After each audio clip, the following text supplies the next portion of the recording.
Waalaikumsalam. Waalaikumsalam warahmatullahi wabarakatuh. Waalaikumsalam warahmatullahi wabarakatuh. Ana suaranya yang keras. Waalaikumsalam. Man yahdihillahu fala mudilla lahu wa man yudlil fala hadiya lahu. Amma ba'du. Yang terhormat dosen pengampu Bapak Sofiullah Saubari MHI dan teman-teman yang saya cintai. Pada siang hari ini marilah kita sama-sama bersyukur atas nikmat Allah Subhanahu wa taala yang mana pada siang hari ini kita dapat melakukan perkuliahan walaupun hanya dari online.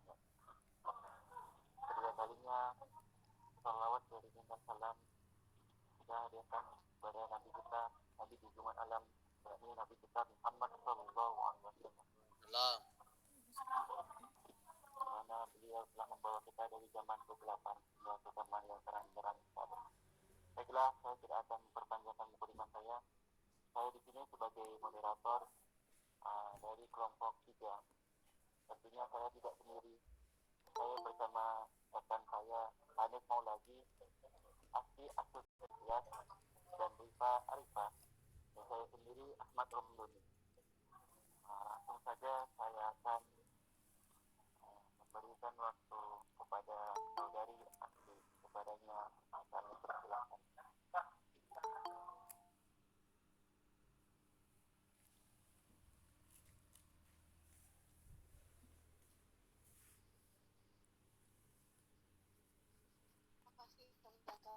Yang pertama pendidikan.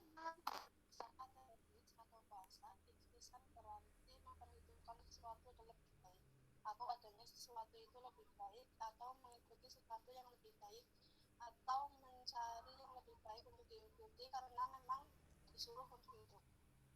Secara istilah, istihsan adalah meninggalkan kias yang nyata untuk menjalankan kias yang tidak nyata atau samar-samar, atau meninggalkan hukum umum untuk menjalankan hukum pengecualian disebabkan ada dalil yang menurut logika membenarkannya. Yang kedua, dasar hukum istihsan. Di dalam Quran surat Az-Zumar ayat 18, Bismillahirrahmanirrahim. Alladzina yastami'una al-qawla fayattabi'una ahsanah. Ulaika alladzina hadahumullahu wa ulaika hum hudad. Yang artinya, yang mendengarkan perkataan lalu mengikuti apa yang lebih baik di antaranya, mereka itulah orang-orang yang telah diberi petunjuk oleh Allah, dan mereka itulah orang-orang yang mempunyai akal. Ayat ini menurut para ulama menegaskan bahwa pujian Allah Subhanahu wa ta'ala bagi hambanya yang memilih dan mengikuti perkataan yang terbaik, dan pujian tentu tidak ditujukan kecuali untuk sesuatu yang disyariatkan oleh Allah. Saya kembalikan kepada moderator. Terima kasih kepada saudari Asfi. Selanjutnya kita berikan waktu kepada saudara Hanif Mauladi. Kepadanya. Ya, selanjutnya yaitu pendapat ulama tentang kehujahan istihsan. Pendapat pertama yaitu istihsan dapat digunakan sebagai bagian dari ijtihad dan dijadikan hujah. Pendapat ini dipegangi oleh Hanafiyah juga Malikiyah. Menurut mazhab Maliki, dalam hubungan dengan dalil fikih merupakan suatu kaidah yang qat'i yang diambil pengertiannya dari sejumlah dalil nas yang saling mendukung kepada suatu pengertian yang memberi faidah qat'i. Ulama mazhab Hanafi juga mengatakan istihsan dapat dijadikan sebagai hujah. Penggunaan istihsan golongan Hanafiyah seperti halnya istihsan golongan Malikiyah yang bukan dengan ra'yu atau membuat syariat dengan hawa nafsu.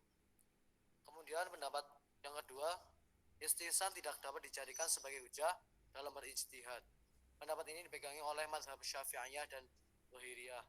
Hal ini dilandaskan pada satu, syariat Islam dilandaskan pada Al-Quran, Sunnah, dan yang dilandaskan atas keduanya, sementara istihsan bukan.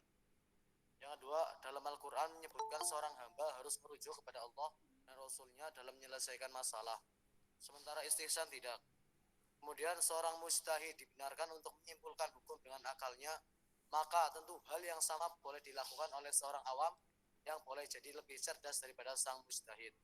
Terima kasih. Saya kembalikan lagi kepada moderator. Terima kasih kepada saudara Hanif Mauladi. Dan selanjutnya kita berikan kesempatan kepada saudari Rifa Arifah. Padanya kami persilahkan. Selanjutnya, macam-macam istihsan. Abu Hanifah, mazhab Hanafi, membagi ke dalam 5 kategori, yaitu yang pertama, ihtisan dengan nas, yang kedua, istihsan dengan ijma, yang ketiga, istihsan dengan darurat hajat, yang keempat, istihsan dengan urf dan adat, yang kelima, istihsan dengan kias kafi. Adapun menurut mazhab Maliki, pengikutnya membagi menjadi 3 kategori, yaitu yang pertama, istihsan yang disandarkan kepada urf. Yang kedua, istihsan yang disandarkan kepada keadaan untuk menghilangkan kesulitan. Yang ketiga, istihsan yang disandarkan kepada keadaan untuk menghilangkan kesulitan. Selanjutnya, penerapan istihsan dalam menjawab problematika hukum kontemporer.